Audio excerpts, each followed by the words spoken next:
प्रधानमंत्री ने कहा है कि शिक्षा अमृतकाल में सामाजिक परिवर्तन की नींव बनेगी। श्री स्वामीनारायण गुरुकुल राजकोट संस्थान के अमृत महोत्सव में वर्चुअल माध्यम से हुए शामिल। केंद्रीय मंत्री पीयूष गोयल ने कहा कि 6 महीने में उपभोक्ताओं के 90,000 से ज्यादा मामलों का निराकरण। 2019 तक सेवानिवृत्त हुए सशस्त्र बल के कार्मिकों को मिलेगा 1 रैंक 1 पेंशन का लाभ। कोरोना संक्रमण का फैलाव रोकने के लिए केंद्रीय स्वास्थ्य मंत्री ने राज्यों के स्वास्थ्य मंत्रियों के साथ की बैठक। सभी को सचेत रहने के दिए निर्देश।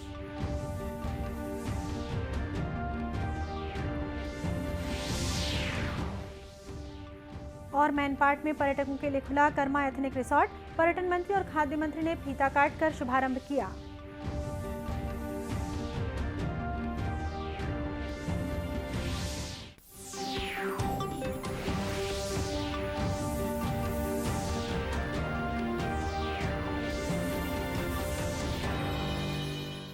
नमस्कार, आप देख रहे हैं दूरदर्शन समाचार।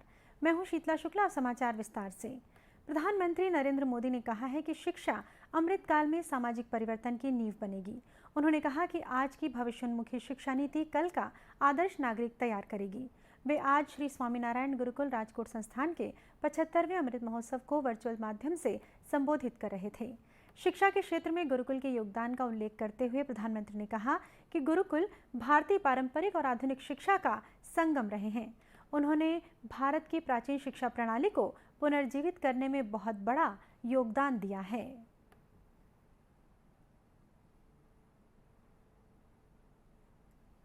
इस गुरुकुल के मूल में भगवान स्वामीनारायण की प्रेरणा रही है। प्रवर्तनीया सद्विद्या भुवि यत् सुकृतम महत्, अर्थात सत विद्या का प्रसार संसार का सबसे पवित्र, सबसे महत्वपूर्ण कार्य है। यही तो ज्ञान और शिक्षा के प्रति भारत का वो शाश्वत समर्पण है जिसने हमारी सभ्यता की नींव रखी है। इसी का प्रभाव है कि कभी राजकोट में केवल 7 विद्यार्थियों के साथ प्रारंभ हुए गुरुकुल विद्या प्रतिष्ठानम की आज देश विदेश में करीब 40 शाखाएं हैं। हर वर्ष यहां हजारों की संख्या में विद्यार्थी आते हैं। पिछले 75 वर्षों में गुरुकुल ने छात्रों के मन मस्तिष्क को अच्छे विचारों और मूल्यों से सींचा है ताकि उनका समग्र विकास हो सके। आध्यात्म के क्षेत्र में समर्पित युवाओं से लेकर इसरो और बार्क में वैज्ञानिकों तक हम गुरुकुल परंपरा ने हर क्षेत्र में देश की मेघा को पोषित किया है। उल्लेखनीय कि गुरुकुल संस्थान की स्थापना सन 1948 में गुरुदेव शास्त्री जी महाराज श्री धर्मजीवन दास जी स्वामी ने की थी। अब इस संस्थान की दुनिया भर में 40 से अधिक शाखाएं हैं, जिनमें 25,000 से अधिक विद्यार्थियों के लिए स्कूल और कॉलेज की शिक्षा उपलब्ध है। उपभोक्ता कार्य मंत्री पीयूष गोयल ने कहा है कि उपभोक्ता शीघ्र न्याय के पात्र हैं। 6 महीने की अल्पावधि में ही उपभोक्ताओं से जुड़े मामलों का निपटान दोगुना होकर लगभग 90,000 हो गया है। श्री गोयल ने दिल्ली में राष्ट्रीय उपभोक्ता दिवस समारोह में कहा कि व्यापार और जीवन को सुगम बनाने के लिए सरकार बहुत प्रयास कर रही है। उन्होंने कहा कि पिछले कुछ वर्षों में 1,500 से अधिक कानूनों को समाप्त किया गया है और लगभग 39,000 प्रकार के कानूनों और नियमों को सरल किया गया और कुछ हटा दिए गए हैं। नेशनल फूड सिक्योरिटी एक्ट के अंतर्गत जो गरीबों को अन्न सुरक्षा दी जाती है, खाद्य सुरक्षा दी जाती है, ये अब मुफ्त में, पूरी तरीके से मुफ्त में लोगों को उपलब्ध कराई जाएगी। देश भर में लगभग 81.35 करोड़ लोग जो खाद्य सुरक्षा के नियम के अनुसार अभी तक पैसे देके सब्सिडाइज फूड ग्रेन लेते थे, अब ये दोनों स्कीम्स को एक प्रकार से जोड़ दिया गया है। खाद्य सुरक्षा में ही मुफ्त में जो अन्नदाता योजना के तहत 35 किलो जिन परिवारों को मिलता है उनको 35 किलो मुफ्त में मिलेगा। बाकी लोगों को जो 5 किलो अनाज पहले सब्सिडाइज दरों पर मिलता था, 1 साल के लिए अब उनको मुफ्त में वो अनाज उपलब्ध कराया जाएगा।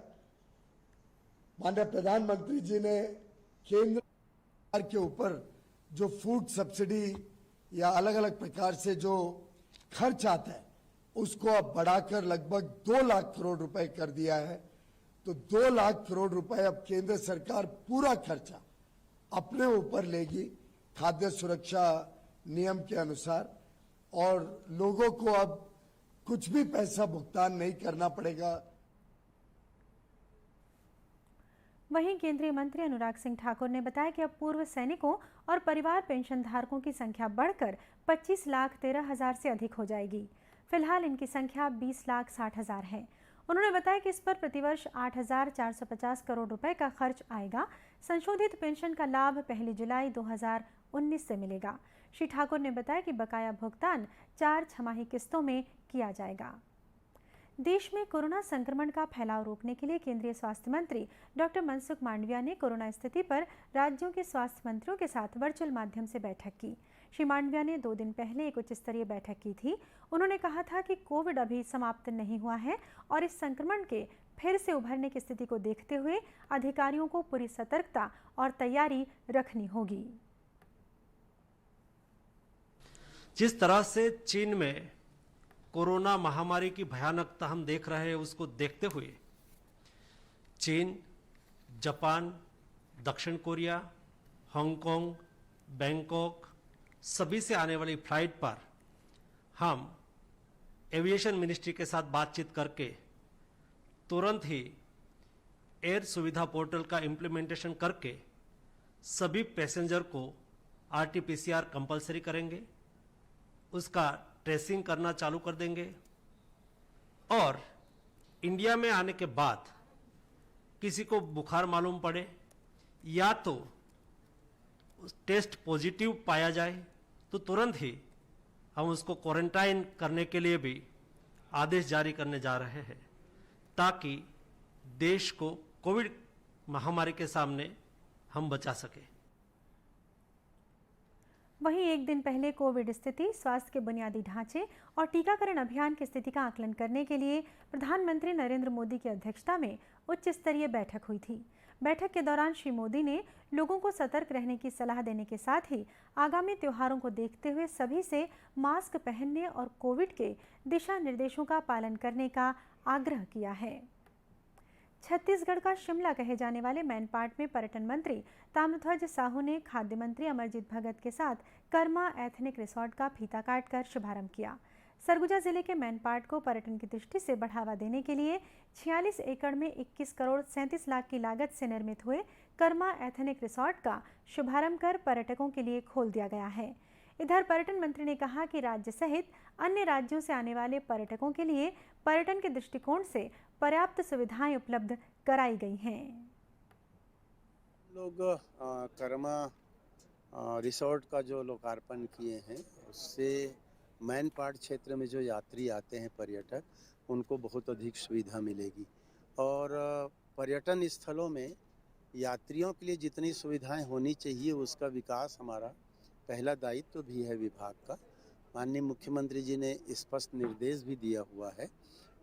4 साल हुए हमारी सरकार को, माननीय मुख्यमंत्री भूपेश बघेल जी ने जो निर्देश दिया उसके अनुसार 1.5 साल कोरोना में काम बंद हो गया। 2.5 साल में जितना कर सके हम लोगों ने लगभग 13-14 स्थानों को बहुत अच्छे से विकसित किए हैं। पूरे प्रदेश के लोग तो आ रहे हैं, पूरे देश से भी लोग आ रहे हैं। कुछ जगहों पर विदेशी यात्री भी अब आने लगे हैं। यात्रियों की सुविधा के लिए जितना जैसे सबसे पहला काम होता है मुख्य मार्ग से पर्यटन स्थल तक जाने के लिए सड़क, यात्री जब वहाँ उतरते हैं तो उनके लिए एक विश्राम के लिए रेस्ट हाउस या ऐसा रिसॉर्ट हो, होटल हो, पानी की सुविधा हो, बच्चों के लिए गार्डनिंग की सुविधा हो, तमाम मार्केटिंग की सुविधा हो, ये सारी चीज़ें पर्यटन स्थल के लिए आवश्यक होता है। खाद्य मंत्री अमरजीत भगत ने भी कहा कि स्थानीय लोगों को इससे बेहतर रोजगार मिलेगा और क्षेत्र में आगे चलकर अनेक कार्यों को बेहतर तरीके से किया जा सकेगा। इससे मैनपाट का नाम देश के पर्यटन मानचित्र पर उभर कर सामने आएगा। उद्घाटन किया गया है। इस तरह से अब मैनपाट के विकास में, पर्यटन के विकास में एक कड़ी और जुड़ा। अभी तक केवल सैला रिसॉर्ट था, अब कर्मा रिसॉर्ट भी लोगों को सुविधा मुहैया कराएगा और आने वाले जो सैलानी हैं, जो पर्यटक हैं, उनको सुविधा मिल सकेगी। माननीय मंत्री जी ने आश्वस्त किया है कि इसमें और जितने पॉइंट्स हैं वहाँ तक अप्रोच सड़क और सुविधाएं बढ़ाई जाएंगी। तो निश्चित तौर पर हम उम्मीद करते हैं कि मैनपाट में और सुविधा बढ़ेगी। बाहरी जो पर्यटक हैं उन लोग भी यहाँ आना पसंद करेंगे ताकि यहाँ का विकास के साथ साथ लोगों को रोजगार भी मिल सके। इस रिजॉर्ट में पर्यटकों के लिए टूरिस्ट रिसेप्शन एवं सुविधा केंद्र, cafeteria, open amphitheatre, souvenir shop, tribal interpretation centre, tribal workshop centre, electrical vehicle, electric charging station सहित अन्य सुविधाएं उपलब्ध हैं। कोरिया जिले के मनिंद्रगढ़ के फॉसिल पार्क को एशिया के सबसे बड़े फॉसिल पार्क के रूप में विकसित किया जा रहा है। इस ऐतिहासिक बहुमूल्य विरासत को विश्व मानकों पर संरक्षित करवाने की पहल अपर मुख्य प्रधान संरक्षक अरुण पांडे ने की थी, जिसके बाद से जियो हेरिटेज के रूप में इसे विकसित किया जा रहा है, जो मनिंद्रगढ़ स्थित आमाखेरवा नामक जगह पर हसदो और हसिया नदी के संगम तट पर स्थित है। अभी तक 1 किलोमीटर के दायरे में इनके प्रमाण मिल रहे थे, जबकि इस बार शोध करने आए Birbal Sahni paleo botany institute के वरिष्ठ वैज्ञानिकों ने हसदो नदी में ही 3 किलोमीटर की दूरी पर बहुमूल्य फॉसिल की खोज की है। उस क्षेत्र में भी वन विभाग को संरक्षित करने के सुझाव दिए हैं। Birbal Sahni paleo botany institute of Lucknow के वरिष्ठ वैज्ञानिक डॉक्टर सुरेश पिल्लई ने बताया कि इस विरासत को संरक्षित करना जरूरी है और इस दुर्लभ धरोहर को सहेजने से लोगों को तथा इस विषय में शोध करने वाले विद्यार्थियों को काफी मदद मिलेगी। जो मेराइन फॉसिल पार्क को कैसे हम और आगे बढ़ाएं काम जो होगा, तो उसमें हम लोगों ने नया साइनेजेस लगाने का, उसका एंट्री पॉइंट, उनका पाथवे कैसे बनेगा, उसके बाद लोगों को कैसे इसके लिए दिखाने के लिए लोगों तक कैसे इस बात को पहुंचाएं, इस बात को लेकर चर्चा हुई है। क्योंकि यहाँ के मनिंद्रगढ़ के बहुत से लोगों को इसके बारे में कोई पता नहीं है। तो इस सिलसिले में हम लोग का मीटिंग डीएफओ साहब से हुआ, एक प्रेजेंटेशन दिया गया है डीएफओ साहब को इस सिलसिले में। उसके बाद हम लोग इसको आगे और बढ़ाने की सोच रहे हैं। Birbal Sahni paleo botany institute of Lucknow के वरिष्ठ वैज्ञानिक डॉक्टर अंजू सक्सेना ने कहा कि करोड़ों वर्ष पूर्व मनिंद्रगढ़ क्षेत्र में समुद्र का आगमन हुआ था। समुद्र वापस जाने के दरमियान समुद्री जीवों के जीवाश्म के रूप में अवशेष रह गए, जो आज फॉसिल के रूप में मिले हैं। समुद्री जीवाश्म मिले हैं, उनका संरक्षण करना इसलिए अत्यंत आवश्यक है क्योंकि पूरे पेनिनसुलर इंडिया में इस टाइप की 2 ही या 3 साइट हैं, जिसमें से मनिंद्रगढ़ सबसे वेल प्रिजर्व्ड, जहां फॉसिल अच्छे से मिल रहे हैं वो प्रिजर्व्ड है। तो जो हम सब लोगों का एक समेकित प्रयास ये होना चाहिए कि सबसे पहले हम लोकल लोगों को जागरूक करें। तो वो इस संदर्भ में हम लोगों ने डीएफओ साहब को सुझाव दिया कि ये जो मरीन फॉसिल पार्क है, अगर आप इसको समुद्री जीवाश्म पार्क लिखेंगे तो आपके जो लोकल है, जो आम जनमानस है, शायद वो समझ पाएगा। क्योंकि जब हम लोगों ने अभी आपस में यहाँ आसपास के लोगों से बात की है तो किसी को कोई आइडिया नहीं है कि मनिंद्रगढ़ में ऐसा भी कुछ है। तो इस दिशा में बल देने के लिए एक तो प्रयास है, जब ये पार्क बन जाएगा तो ये छत्तीसगढ़ को टूरिज्म, जिसको कहते हैं कि पर्यटक स्थल के रूप में भी आएगा। उल्लेखनीय कि हाल ही में शोध करने आए Birbal Sahni paleo botany institute of Lucknow के वरिष्ठ वैज्ञानिकों ने हसदो नदी तट पर ही फॉसिल पार्क से लगभग 3 किलोमीटर दूरी पर नए फॉसिल होने के प्रमाण पाए हैं, जिसे संरक्षित किया जाना है। दूरदर्शन केंद्र रायपुर से प्रसारित होने वाले प्रादेशिक समाचार को आप यूट्यूब पर भी देख सकते हैं। हमारे YouTube channel Chhattisgarh DD news पर प्रादेशिक समाचार उपलब्ध रहेगा। यूट्यूब चैनल का लिंक और QR कोड आप स्क्रीन पर देख सकते हैं। अपने एंड्रॉयड फ़ोन से QR कोड स्कैन कर आप छत्तीसगढ़ डीडी न्यूज़ पर जा सकते हैं। इसके अलावा छत्तीसगढ़ डीडी न्यूज़ फेसबुक और ट्विटर पर भी उपलब्ध है। और अब अंत में मुख्य समाचार एक बार फिर। प्रधानमंत्री ने कहा है कि शिक्षा अमृतकाल में सामाजिक परिवर्तन की नींव बनेगी। श्री स्वामी नारायण गुरुकुल राजकोट संस्थान के अमृत महोत्सव में वर्चुअल माध्यम से हुए शामिल। केंद्रीय मंत्री पीयूष गोयल ने कहा कि 6 महीने में उपभोक्ताओं के 90,000 से ज्यादा मामलों का निराकरण। 2019 तक सेवानिवृत्त हुए सशस्त्र बल के कार्मिकों को मिलेगा 1 रैंक 1 पेंशन का लाभ। कोरोना संक्रमण का फैलाव रोकने के लिए केंद्रीय स्वास्थ्य मंत्री ने राज्यों के स्वास्थ्य मंत्रियों के साथ की बैठक। सभी को सचेत रहने के दिए निर्देश।